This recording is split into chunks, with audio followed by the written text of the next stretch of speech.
पूरे इतिहास में भारत की छवि लगातार बदलती रही है, क्योंकि इसकी सीमाएं घटती बढ़ती रही हैं और संस्कृतियों के आपस में मिलने के बावजूद उनमें खींचतान चलती रही है। छोटी छोटी रियासतों में बटे हुए लोगों के देश में तमाम मुश्किलों और फिर से उठ खड़े होने की चाहत से गुजरकर भारत ने अपना सर उठाया। अब पहली बार सामने आई पुरानी फुटेज से आप इतिहास की सबसे कमाल की कहानियों में से एक की दुर्लभ झलक देख सकते हैं। ये ब्रिटिश साम्राज्य का नगीना था जो आगे चलकर एक आजाद देश बना। पेश है भारत के बनने की कहानी, इंडिया इमर्जेस।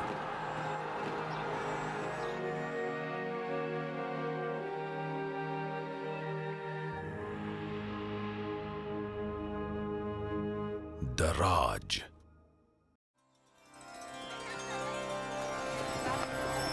उन्नीसवीं सदी का आखिरी दौर। भारतीय उपमहाद्वीप की यात्रा कर रहे लेखक मार्क ट्वेन ने इस इलाके से प्रभावित होकर लिखा, भारत में ही मानव जाति पली बढ़ी है, यही इंसानी बोली का जन्म हुआ है। इसे ऐतिहासिक गाथाओं और परंपराओं की दादी और परदादी कहा जा सकता है।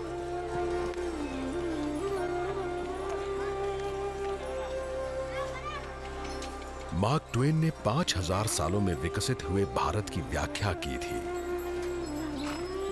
ये बात है 19वीं सदी की। भारत की आबादी 20 करोड़ से ज्यादा है। ये भारत लगातार बदलाव के दौर में है। अब यहां मुगल सल्तनत की हुकूमत नहीं है।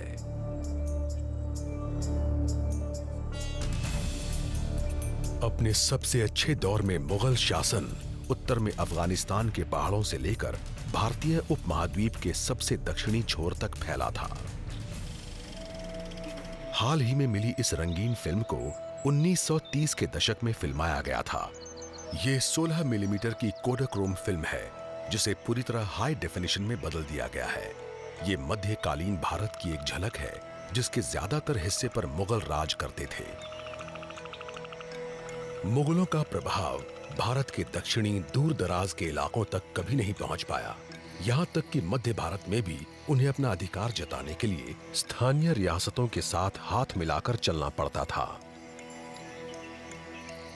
पर उनकी विरासत आज के भारत में भी जिंदा है, जिसे देश भर में बने स्मारकों और इमारतों के बेमिसाल आर्किटेक्चर में देखा जा सकता है। और इन स्मारकों में सबसे मशहूर शानदार ताजमहल है। सन 1648 में मुगल बादशाह शाहजहां की बेगम के मकबरे के तौर पर बना ताजमहल मोहब्बत की निशानी के अलावा भी काफी कुछ है। दुनिया का ये अजूबा ऐसे भारत का प्रतीक है जो कई सदियों के उतार चढ़ाव के बावजूद टिका रहा है और आज भी पहले की तरह ही शान से खड़ा है। ताजमहल बनवाने वाले शाहजहां के लफ्जों में, इस जहां में ये इमारत ऊपर वाले की अहमियत बताने के लिए बनाई गई है। सन 1862 में आखिरी मुगल बादशाह बहादुर शाह जफर की मौत के बाद ही मुगल सल्तनत का अंत हो गया। इसके बाद राजनीतिक अस्थिरता के दौर में ढेर सारी छोटी छोटी रियासतों, कबीलों और समुदायों का जन्म हुआ और शासन करने की ताकत में ऐसा खालीपन आया जिसे भरने में कोई कामयाब नहीं हुआ। सन 1903 ब्रिटिश भारत। ये भारत की कुछ सबसे पुरानी फिल्में हैं। इन्हें अमेरिकन इन्वेंटर और सिनेमा के पायनियर थॉमस आर्मैट ने फिल्माया है। इस समय भारत के लोगों पर विदेशी राज करते हैं, जिसका केंद्र आधी दुनिया के पार यूरोप के एक टापू पर है। अंग्रेज पहली बार सन 1601 में भारत आए थे। वो यहां ब्रिटिश ईस्ट इंडिया कंपनी के तौर पर आए थे। शुरू में वो लोग यहां पर केवल व्यापार करने के उद्देश्य से आए थे, पर फिर समय के साथ साथ उनका उद्देश्य बदला, उनकी इच्छाएं बढ़ी और उनकी राजनैतिक आकांक्षाएं सामने आईं। सन 1903 दूसरा दिल्ली दरबार। ये ब्रिटिश लॉर्ड कर्जन की अगुवाई में हो रहे समारोह के दृश्य हैं जो इससे पहले कभी प्रसारित नहीं हुए। ये ब्रिटिश लोगों द्वारा भारत में सैनिक शक्ति का अब तक का सबसे बड़ा प्रदर्शन है। भारत में संसाधनों की भरमार है। ईस्ट इंडिया कंपनी ने उन संसाधनों पर पूरी तरह से अधिकार लेने के साथ साथ अपना सैनिक और प्रशासनिक प्रभाव भी बढ़ा लिया है। इसने स्थानीय लोगों के विद्रोहों को कुचल दिया है, जिनमें सन 1857 का सैनिक विद्रोह भी शामिल है। अब सत्ता ईस्ट इंडिया कंपनी से ब्रिटेन के राजघराने के हाथों में जाने वाली है। सन 1858 की अपनी घोषणा में उस वक्त की ब्रिटिश मोनार्क क्वीन विक्टोरिया ने कहा, हम भारत की स्थानीय रियासतों के राजाओं के लिए ये घोषणा करते हैं कि हम उनके साथ ईस्ट इंडिया कंपनी या उसके नाम पर किए गए सभी समझौतों या एग्रीमेंट्स को स्वीकार करेंगे और हम उन्हें पहले की ही तरह जारी रखेंगे और हम उम्मीद करते हैं कि रियासतों के राजा भी ऐसा ही करेंगे। क्वीन की इस घोषणा का उद्देश्य ये जताना है कि वो सबको साथ लेकर राज करना चाहती हैं, लेकिन दराज, जो इस कॉलोनियल ताकत का नया नाम है, दोबारा भारत के लोगों पर भरोसा नहीं कर पाएगी। ब्रिटिश राज की सामाजिक और आर्थिक नीतियां हर कीमत पर भारत के लोगों को विदेशियों की सत्ता में लाने के लिए बनी थीं। उन्हें डर है कि परिवर्तन सामाजिक उथल-पुथल को जन्म दे सकता है, जिससे एक बार फिर सन 1857 जैसे हालात पैदा हो सकते हैं। 20वीं सदी की शुरुआत। ये ब्रिटिश भारत के पश्चिमी हिस्से की बीकानेर रियासत का लालगढ़ पैलेस है। यह औपनिवेशिक भारत की 500 से ज्यादा रियासतों में से एक का नजारा है, जो कहीं और नहीं मिलेगा।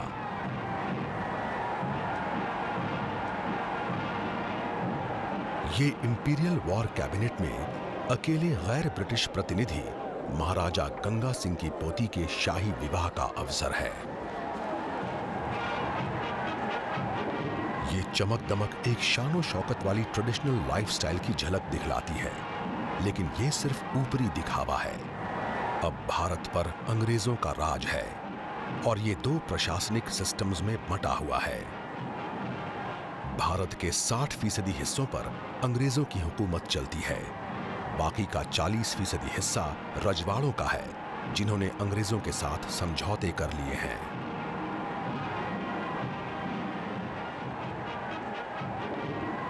क्वीन विक्टोरिया द्वारा ब्रिटिश राज की घोषणा के महज 5 दशक बाद भारत की असली राजनीतिक सत्ता रजवाड़ों के हाथ से निकल गई है। इनके पास अब बस अपनी खो चुकी ताकत की यादें ही बची हैं।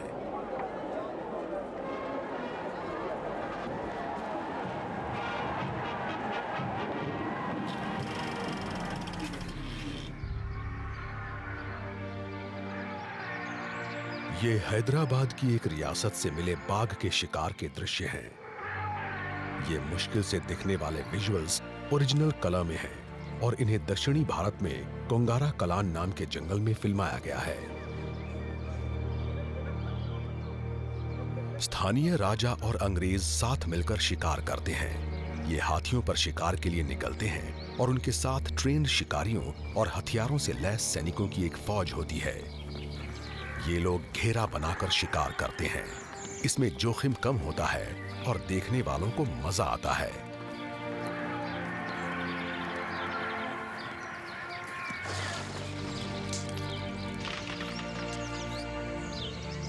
मौजूदा बिहार की एक रियासत बनेली के राजा के शब्दों में इसमें शिकार इस तरह किया जाता था।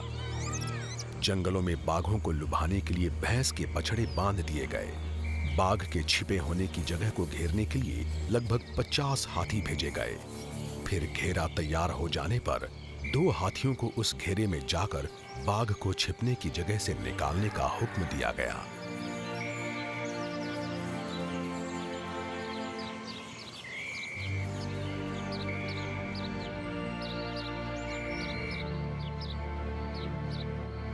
हाथियों के करीब आने पर बाघ बार बार गुस्से में हमला करता था। शुरू में यह बहुत रोमांचक था, लेकिन फिर बाघ थक कर लेट गया। रोज इस तरह के 2 या 3 घेरों के साथ मैंने सैकड़ों बाघों का शिकार देखा है। 20वीं सदी में बाघ का शिकार ब्रिटिश राज का प्रतीक बना रहा। ब्रिटिश राज ने महाराजाओं को ऐसे समझौते करने के लिए मजबूर कर दिया है जिससे उनके ज्यादातर अधिकार खत्म हो गए। ज्यादातर रजवाड़ों को अपने दरबार में तैनात ब्रिटिश रेजिडेंट के दखल को झेलना पड़ता है। दर्राज ने भारतीय राजाओं की राजनीतिक, आर्थिक और सैनिक ताकत खत्म कर दी और देखने में ऐसा लग सकता है कि बाघों की तरह रियासतों के राजा भी बहुत ताकतवर हैं, लेकिन 20वीं सदी की शुरुआत तक इनकी स्थिति बहुत कमजोर हो चुकी है।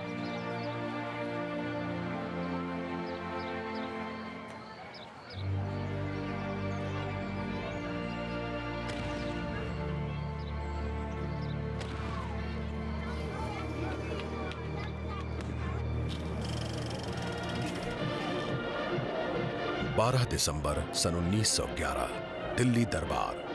शुरुआती फिल्म डॉक्यूमेंट्री बनाने वालों में से एक चार्ल्स अर्बन ने किनेमा कलर नाम की एक नई टेक्नोलॉजी का इस्तेमाल किया। उन्होंने 2.5 घंटे की फिल्म बनाई जिसका नाम था with our king and queen through India.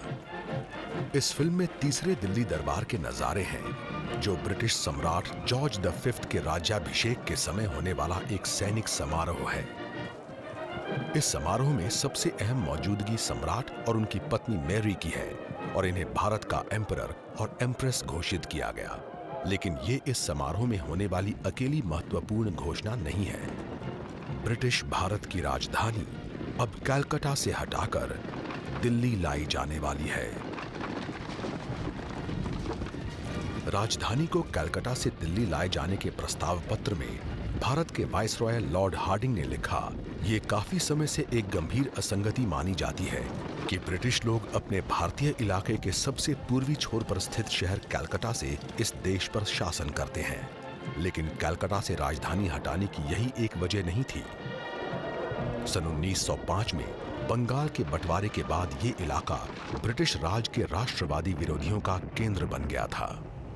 सन 1911 के दरबार में किंग जॉर्ज V द्वारा औपचारिक रूप से दिल्ली को राजधानी घोषित करने के साथ ही ये बात पक्की हो गई। अब दर्राज का एक नया युग शुरू होने वाला है। 1930 का दशक, नई दिल्ली। ये नए निर्माणों से सजी राजधानी के सबसे शुरुआती दृश्य है, जिसे ये रूप दिया है ब्रिटिश आर्किटेक्ट एडविन लुटियंस ने। इसे डिजाइन करने और बनाने में 20 साल से भी ज्यादा लगा और ये ब्रिटिश साम्राज्य की सत्ता के एक नए अध्याय का प्रतीक है। इसके बीचों बीच शानदार वाइसरॉयज हाउस है जो आगे चलकर स्वतंत्र भारत में राष्ट्रपति भवन बनेगा।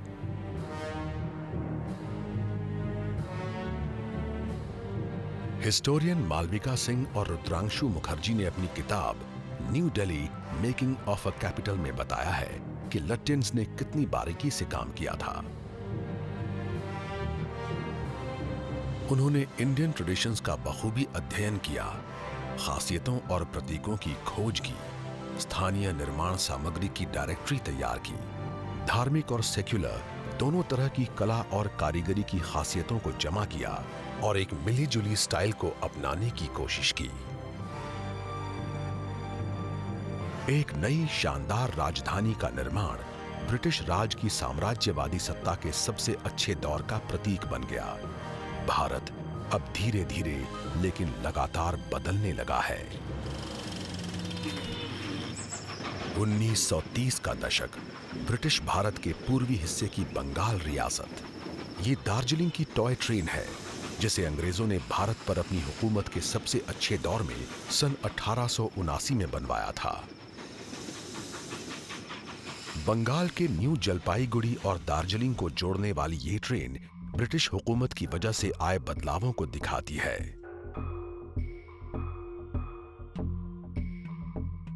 उन्नीस 1930 के दशक तक बंगाल के ठंडे पहाड़ी इलाकों में बसे दार्जिलिंग जैसे छोटे छोटे शहर गर्मी से बचने के लिए अंग्रेजों के लिए जन्नत बन गए थे। अब अंग्रेजों के लिए भारत ही इनका घर है और ये इसे आधुनिक बनाकर इसका विकास करना चाहते हैं। ब्रिटिश राज अपने साथ western education, modern medicine, agricultural और इंडस्ट्रियल टेक्नोलॉजीज भी लेकर आया। दार्जिलिंग जैसी जगहों पर अंग्रेजों ने अमिट छाप छोड़ी। ब्रिटिश राज द्वारा स्थापित चाय बागानों ने आगे चलकर भारत को दुनिया के सबसे बड़े टी प्रोड्यूसर्स में से एक बनाने की बुनियाद रखी। इसके बावजूद ये सवाल उठता है कि क्या आधुनिक सुधारों ने सचमुच भारतीयों की जिंदगी को बेहतर बनाया है? इस समय भारत के लोग ब्रिटिश सत्ता के अधीन रहते हैं। ब्रिटिश राज में सरकार में उनकी भागीदारी ना के बराबर है और ये आर्थिक और सामाजिक रूप से बहुत पिछड़ी हुई हालत में है।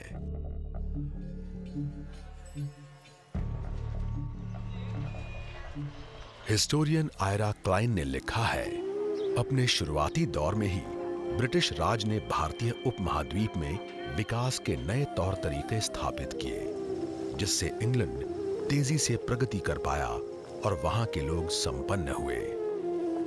पर क्लाइन का एक सवाल है, फिर वेस्टर्न प्रोग्राम्स की कामयाबी ज्यादा बड़े पैमाने पर नजर क्यों नहीं आई और इकोनॉमिक डेवलपमेंट की पॉलिसीज ने 20वीं सदी के मध्य तक भारत के ज्यादातर लोगों को गरीबी रेखा के नीचे कैसे पहुंचा दिया, जहां लोग मुश्किल से अपना पेट भर पाते हैं। 20वीं सदी के आगे बढ़ने के साथ ही अब तमाम भारतीय लोग गरीब से लेकर अमीर तक ये सवाल पूछने लगे हैं। अपनी दोस्त को लिखे एक पत्र में मैसूर रियासत के दीवान या प्रधानमंत्री सर मिर्जा इस्माइल ने लिखा, मैं बढ़िया शिक्षा और हायर पोस्ट के साथ खुशकिस्मत लोगों में से एक हूं, लेकिन कई बार मुझे बहुत निराशा होती है।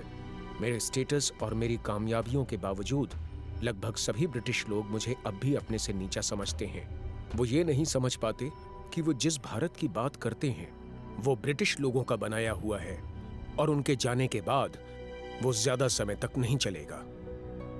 भारत में लोगों का विचार फिर से बदलने लगा है और इस बार वो अपने शासन पर विचार कर रहे हैं। इसने गांधी जी जैसे जाने माने नेताओं के लिए पूरे देश में स्वतंत्रता आंदोलन की शुरुआत करने के लिए मंच तैयार कर दिया और एक बार शुरू होने पर इस आंदोलन को रोकना मुश्किल साबित होगा। इस बीच ब्रिटिश साम्राज्य आधुनिक काल में सबसे हिंसक आंदोलन से गुजरने वाला है।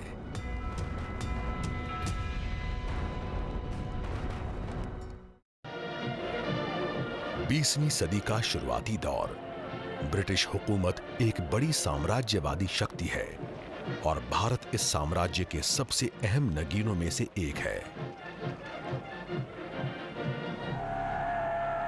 लेकिन यहां अब अशांति है और ये 3 दशकों से पनप रही है। 19वीं सदी के आखिरी वर्षों में यहां की अशांति ने राष्ट्रीय चेतना को जन्म दिया और आखिरकार इससे इंडियन नेशनल कांग्रेस यानी भारतीय राष्ट्रीय कांग्रेस के गठन की बुनियाद पड़ी। इस संगठन का विचार सबसे पहले एक अंग्रेज नागरिक एलन ऑक्टेवियन ह्यूम ने रखा था, लेकिन कांग्रेस भारतीय नेतृत्व वाला एक राजनीतिक संगठन है जो ब्रिटिश राज में भारतीयों की समस्याओं का समाधान चाहता है। सन 1914 में ये भारत में ब्रिटिश राज के सबसे जबरदस्त राजनीतिक विरोधी के रूप में पनपा, लेकिन अब जंग की दस्तक सुनाई दे रही है।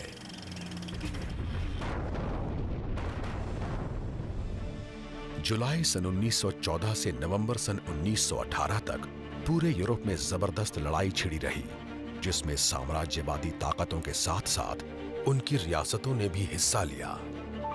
ब्रिटेन, फ्रांस और रूस ने एक गठबंधन बनाया, जिसमें बाद में अमेरिका, जापान और अन्य देश भी शामिल हो गए। इन्होंने साथ मिलकर जर्मनी और ऑस्ट्रिया हंगरी का सामना किया। ब्रिटिश भारत ने भारतीय सेना को जंग में उतारा। दुनिया में किसी उपनिवेश की सबसे बड़ी वॉलंटियर आर्मी में यहाँ के 12,70,000 सैनिक शामिल हुए।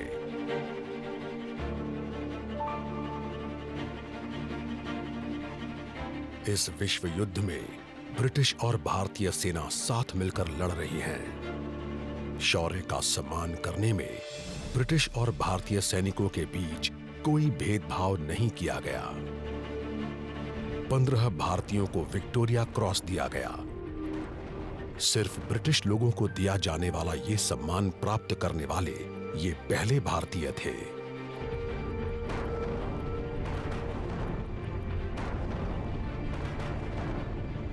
लगभग 75,000 भारतीय सैनिक मारे गए और इनमें से कईयों ने विदेशी जमीन पर दम तोड़ा और लाखों सैनिक घायल हुए। दिसंबर सन 1917, जेरूसलम। ये ब्रिटिश जनरल एडमंड एलनबी द्वारा डोम ऑफ रॉक पर सम्मान व्यक्त करने के दुर्लभ दृश्य हैं। इनके साथ भारतीय घुड़सवार सेना और लैंसर्स के 4 डिविजन्स हैं। भारतीय सेना फिलिस्तीन से तुर्कों को बाहर निकालने में कामयाबी का जश्न मना रही है। नवंबर सन 1918 तक जर्मनी ने समर्पण कर दिया और जंग खत्म हो गई, लेकिन कोई भी इससे सही सलामत नहीं बचा है। इस विश्व युद्ध ने जीतने वाले को भी उतना ही नुकसान पहुंचाया है जितना हारने वाले को। ब्रिटिश साम्राज्य को भी अपने देश में भारी नुकसान झेलना पड़ा है।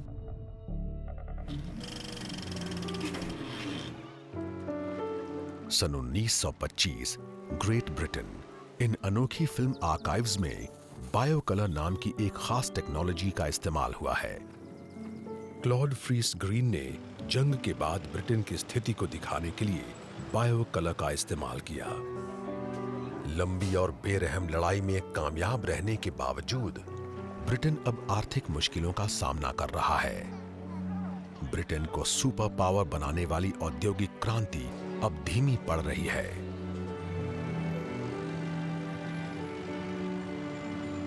संपन्न लोग और धनी होते जा रहे हैं और गरीब लोग और कंगाल, जिससे उच्च वर्ग और आम लोगों के बीच फर्क बढ़ता जा रहा है।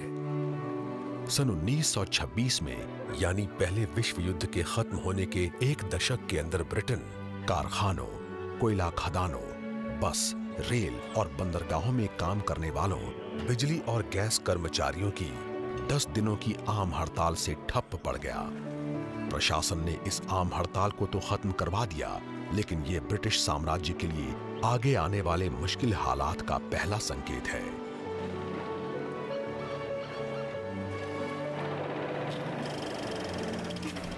इस बीच प्रथम विश्व युद्ध के बाद के भारत में भी एक नई असंतुष्टि पनप रही है।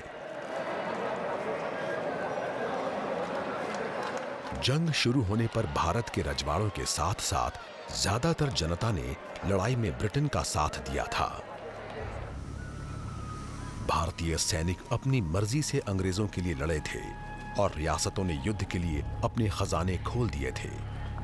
ब्रिटिश अखबार द टाइम्स के मुताबिक भारत ने जिस उत्साह से युद्ध में मदद की है, उसकी एकता और समर्पण ने ब्रिटेन को खुश कर दिया है। भारत में अंग्रेजों का विरोध करने वाले लोगों ने भी इस उम्मीद में युद्ध के समय अपना रुख नर्म कर लिया कि शायद लड़ाई में मदद के बदले अंग्रेज उन्हें आजाद कर दें। विश्व युद्ध खत्म होने के महज 1 साल बाद ऐसा लगने लगा कि ये जल्दी ही होने वाला है। सन 1919 में अंग्रेजों ने गवर्नमेंट ऑफ इंडिया एक्ट पारित किया। इस कानून से सरकार में भारतीयों की भागीदारी बढ़ गई। इससे पार्लियामेंट में 2 हाउसेज की शुरुआत हुई और स्टेट गवर्नमेंट में कई अहम पद भारतीयों को दे दिए गए। लेकिन ये सिर्फ एक दिखावा है। सेंट्रल गवर्नमेंट अब भी अंग्रेजों के नियंत्रण में है। रियासतों में भी टैक्स और लॉ एंड ऑर्डर जैसे अहम पदों पर अंग्रेज ही हैं। और फिर वक्त ने करवट ली। इस बार भारत का विचार एक अहिंसक आंदोलन से पैदा हुआ, जो भारत के लोगों को आजादी की राह पर ले जाने वाला है।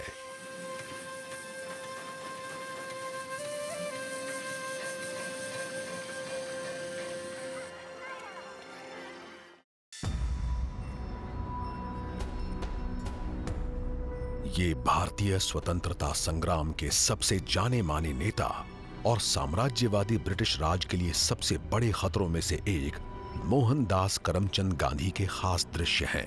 इन्होंने भेदभाव करने वाले देश साउथ अफ्रीका में 2 दशकों तक वकालत की है। जनवरी सन 1915 में ये भारत लौटे। साउथ अफ्रीका में भेदभाव के अनुभव ने इन्हें स्वराज के लिए आंदोलन करने की प्रेरणा दी। आप सबसे विनती है कि आप ब्रिटेन में बनी चीजों का बहिष्कार करें। भारत की आजादी के इस पहले आह्वान ने सिर्फ उच्च वर्गों को ही नहीं बल्कि हर वर्ग के भारतीयों को आकर्षित किया। सन 1920 तक गांधी जी ने भारतीय राष्ट्रीय कांग्रेस का नेतृत्व संभाल लिया और ये ब्रिटेन में बनी चीजों के बहिष्कार जैसे आंदोलनों की अगुवाई करने लगे। सम्मान से लोग गांधी जी को महात्मा कहते हैं और इन्होंने अहिंसक विरोध की शुरुआत की। ये लगातार विरोध और अपने मत पर कायम रहने का ऐसा तरीका था जो आजादी की लड़ाई में बिल्कुल नया था। अन्य राष्ट्रीय नेताओं के साथ गांधी जी भी भारत के विचार में सबसे जबरदस्त बदलाव की प्रेरणा देने वाले लोगों में से थे। ये एक स्वतंत्र और डेमोक्रेटिक नेशन का विचार था जिस पर यहाँ के लोग डेमोक्रेसी में शासन करें। मैं खुद को सिपाही मानता हूँ, शांति का एक सिपाही।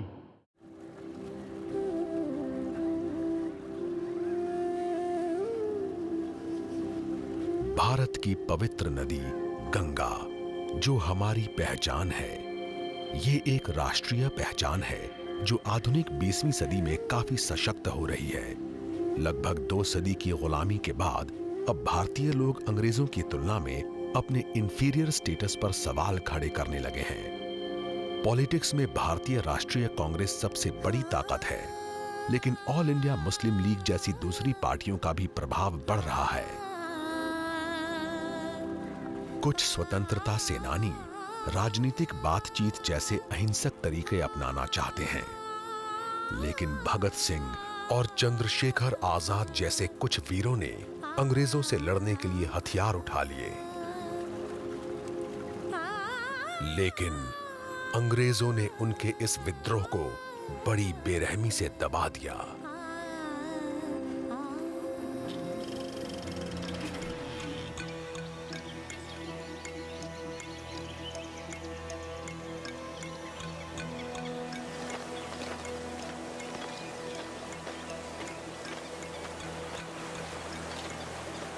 सन 1930 में कांग्रेस ने सन 1882 के उस कानून के खिलाफ आंदोलन शुरू किया जिसमें नमक बनाने और बेचने पर भारी टैक्स लेने का प्रावधान था।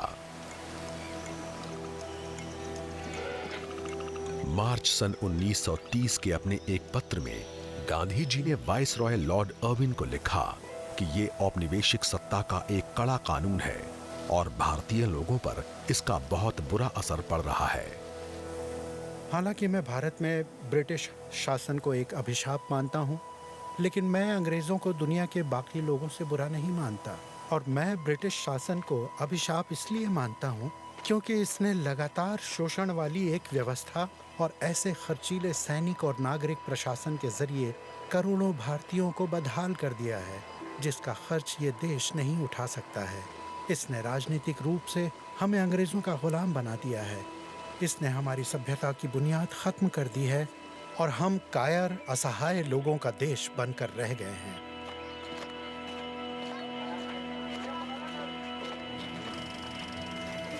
मार्च सन 1930 ब्रिटिश भारत का गुजरात प्रांत नमक पर ब्रिटिश टैक्स का विरोध करने के लिए गांधी जी साबरमती में अपने आश्रम से दांडी में अरब सागर के तट तक पैदल यात्रा करने वाले हैं। वहां वो ब्रिटिश कानून का उल्लंघन करके भारतीयों द्वारा खुद अपना नमक बनाने के एक आंदोलन की अगुवाई करेंगे। लॉर्ड अर्विन को लिखे गए अपने पत्र के अंत में उन्होंने बातचीत का प्रस्ताव रखा।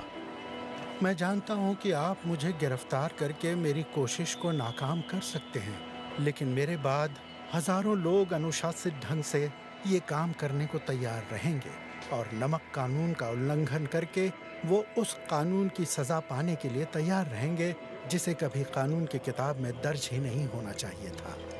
मैं आपको बेवजह मुश्किल में नहीं डालना चाहता। अगर आप इस मुद्दे पर मुझसे आगे बातचीत करना चाहते हैं और इस पत्र को प्रकाशित नहीं होने देना चाहते हैं, तो आपका टेलीग्राम मिलते ही मैं इसे रोक दूंगा। लॉर्ड अर्विन ने इसका कोई जवाब नहीं दिया। इसकी बजाय उसने गांधी जी को गिरफ्तार करने का हुक्म दिया, लेकिन इससे बिना डरे गांधी जी ने जेल में अनशन शुरू कर दिया। विरोध के ऐसे अनोखे तरीकों ने गांधी जी की महात्मा वाली छवि और भारत की जनता पर उनकी पकड़ को और मजबूत कर दिया। अक्टूबर सन 1931 great Britain. Gandhi ji London पहुंचे और ब्रिटेन की जनता उनसे बहुत सम्मान से मिली, लेकिन ब्रिटिश हुकूमत को अपने पक्ष में करना इतना आसान नहीं है। उस साल फरवरी में जाने माने राजनेता और आगे चलकर ब्रिटेन के प्रधानमंत्री बनने वाले विंस्टन चर्चिल ने गांधी जी के बारे में लिखा। मिस्टर गांधी को देखकर मुझे बहुत घिन आई। ये मिडिल टेम्पल के एहसान फरामोश वकील हैं और अब पूरब के फकीर की तरह आधे कपड़े में ये किंग एम्परर के रिप्रेजेंटेटिव से बराबरी पर बातचीत करने के लिए वाइस रीगल पैलेस की सीढ़ियों पर चढ़ रहे हैं। लेकिन गांधी जी की दिलचस्पी सिर्फ ब्रिटिश राज की नींव हिलाने में नहीं है। आजाद भारत के इनके सपने में यह भी शामिल है कि यहाँ के लोग अपने आप को पहचानें और अपनी सबसे पुरानी सामाजिक बुराइयों को दूर करें।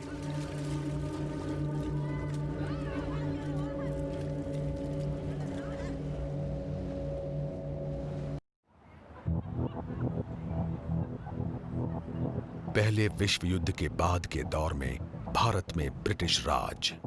गांधी जी जैसे नेताओं की अगुवाई में यहाँ के लोगों में देशभक्ति की लहर दौड़ रही है। गांधी जी ने भारत के लोगों को सिर्फ ब्रिटिश शासन से आजादी के लिए ही लड़ने की प्रेरणा नहीं दी, उन्होंने उन्हें जाति, संप्रदाय, धर्म और लिंग के भेदभाव से भी लड़ने को कहा।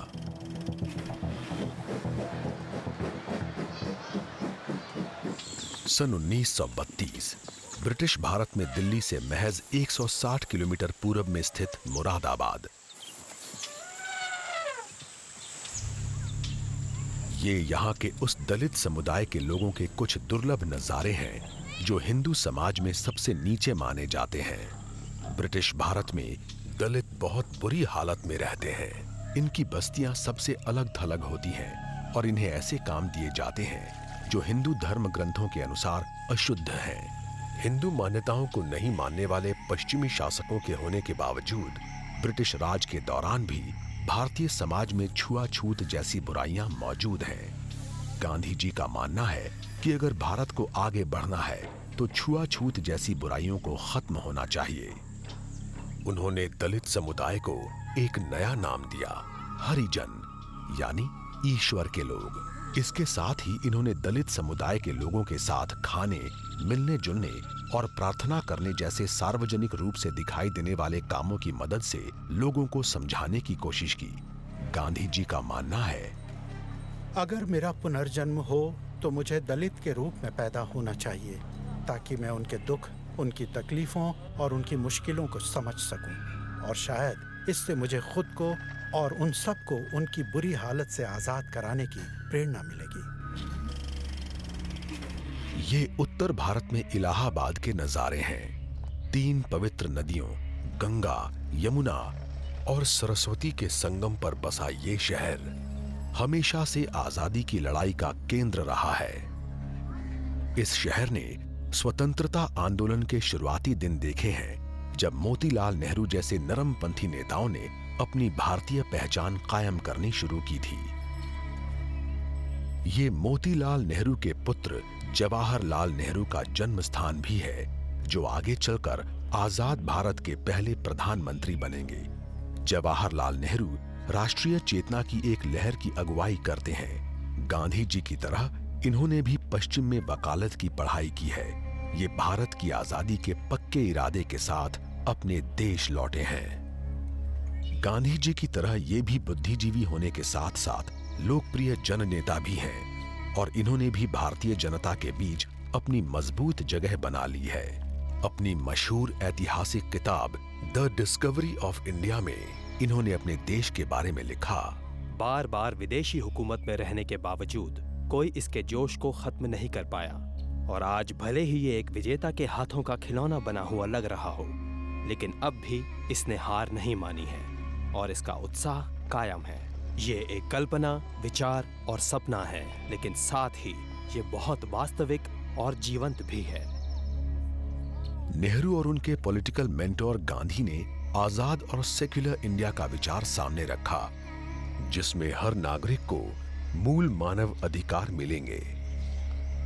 द डिस्कवरी ऑफ इंडिया में नेहरू ने लिखा, इंसानियत का सबसे अच्छा और सबसे बढ़िया तोहफा किसी एक समुदाय या देश का एकाधिकार कभी नहीं हो सकता। इसे सीमाओं में नहीं बांधा जा सकता और ना ही इसे किसी कंजूस का जमीन में गड़ा खजाना माना जा सकता है। गांधी जी और नेहरू जैसे नेताओं ने ऐसे भारत का सपना देखा जहां सभी भारतीय बिना किसी सांस्कृतिक और धार्मिक भेदभाव के मिलजुल कर रहें, लेकिन सबकी राय ऐसी नहीं है। दिसंबर सन 1930 में ऑल इंडिया मुस्लिम लीग के प्रेसिडेंट मोहम्मद इकबाल ने एक बिल्कुल नया विचार पेश किया। भारत विभिन्न नस्ल के लोगों का देश है जो अलग अलग भाषाएं बोलते हैं और जिनके धर्म भी अलग अलग हैं। उनका व्यवहार किसी एक नस्ल चेतना से तय नहीं होता। भारत के सांप्रदायिक समूहों की वास्तविकता को स्वीकारे बिना यहां यूरोपीय लोकतंत्र के सिद्धांत को लागू नहीं किया जा सकता। इसलिए मुस्लिम लोगों द्वारा भारत के अंदर एक मुस्लिम भारत के निर्माण की मांग बिल्कुल जायज है। उन्होंने आगे कहा, मैं Punjab, north west frontier province, Sindh और बलूचिस्तान को एक रियासत के रूप में देखना चाहूंगा। ये ब्रिटिश साम्राज्य के अंदर हो या उसके बाहर, लेकिन मुझे लगता है कि north West Indian Muslim state का गठन ही मुसलमानों का भविष्य होगा, कम से कम उत्तर पश्चिम भारत के मुसलमानों का।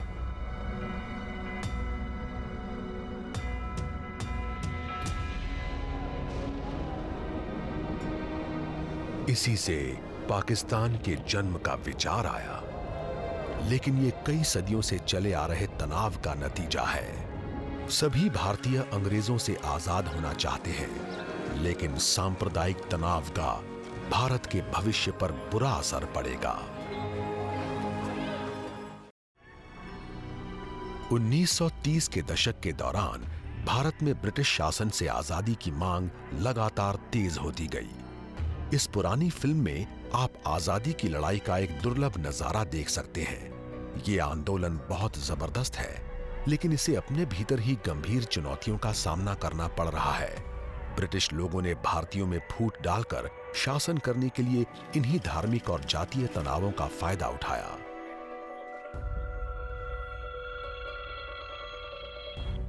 सितंबर 1932 गांधी जी ने ऊंची और नीची जातियों के लिए अलग अलग राजनीतिक प्रतिनिधित्व बनाने की ब्रिटिश नीति के विरोध में अनशन शुरू कर दिया।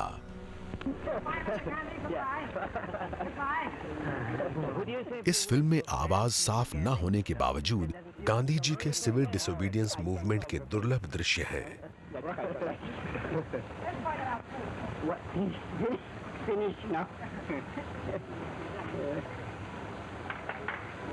That's lovely. Huh?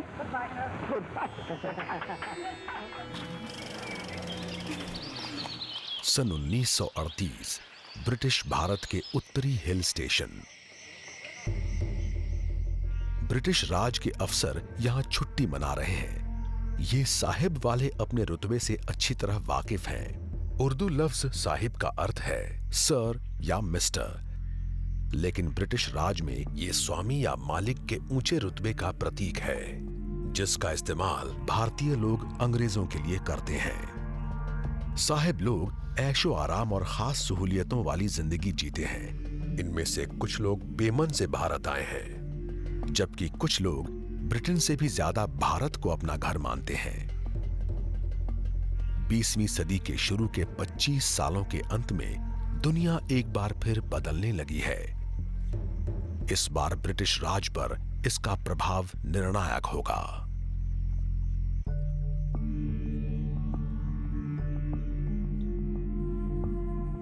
200 वर्षों से ज्यादा समय से ब्रिटेन भारत पर राज कर रहा है। द राज अब तक देश में चल रहे आंदोलनों के साथ साथ पहले विश्व युद्ध से पैदा हुई मुश्किलों से भी लड़ने में कामयाब रहा है।